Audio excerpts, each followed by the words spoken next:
இன்னைக்கு one day ஃபுல்லா wait மலையாளத்துல சொல்லவா இன்னும் ஒரு திவசம் முழுவ கேரளா பக்ஷம் கழிக்க போவேன் മനസ്സിലായില്ലേ டேய் என்னடா டயலாக் இது எவன் எழுதி கொடுத்தானே அது இப்படி பேசிட்டு போறான் இன்னைக்கு ஒன் டே ஃபுல்லா கேரளா ஃபுட் சாப்பிட போறோம் ஓகேவா சந்தன போட்டு கேரளா ஸ்டைல்ல தான் ரெடி ஆயிடும் കേരളവോ அப்ப தொடங்கல இப்போ நம்ம ராவிலே பிரேக்ஃபாஸ்ட்ல சூப்பரான பழங்கஞ்சி கழிக்க போக்க அப்படின்னு என்னன்னா மார்னிங் பிரேக்ஃபாஸ்ட்க்கு பழங்கஞ்சி சாப்பிட போறோம்னு அர்த்தமா ஃபர்ஸ்ட் கடலைக்கறி சம்மந்தி இட்டு ஊறுகாய் இட்டு அதுக்கு மேல நல்லா கிறிஸ்பியான அப்பளம் இட்டு நல்லா நொறுக்கி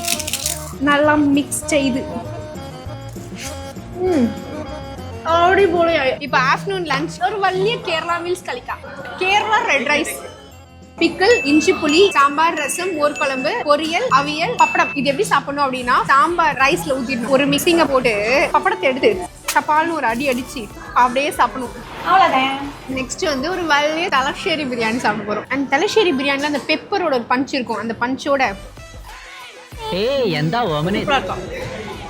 ഞാനിപ്പോ കട്ടൻ ചായവും പഴംപൊരിയും കഴിക്കാനാണ് അതാണിപ്പോ കട്ടൻ ചായവും പഴംപൊരി ഈവനിങ് സ്നാക്ஸ்க்கு சாப்பிட போறோம் பழம்பொரின்னு என்னன்னா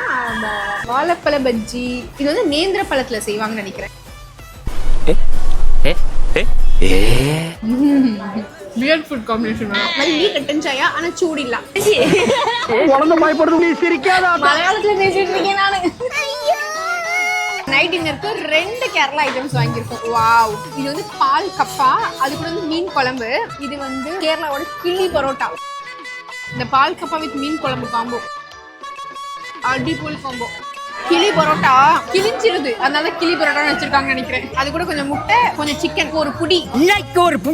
கேரளா பரோட்டா தான் ரெண்டுமே செமையா இருக்கு சாரே இன்னைக்கு பூரா டிஷ் கோல மாசாரம் அதுக்கு மேல எனக்கு மலையாளம் தெரியாது தப்பா பேசினா மன்னிச்சு அவ்வளவுதான் சாட்ஜிபிடி சொல்லி கொடுத்துச்சு ஓகே நெக்ஸ்ட் என்ன குசின் பண்ணலாம்னு சொல்லி கீழே கமெண்ட் பண்ணுங்க எனக்கு மலையாளமும் கீழே சொல்லி கொடுங்க மறக்காம ஃபுடீஸ் பண்ணி ஃபாலோ பண்ணுங்க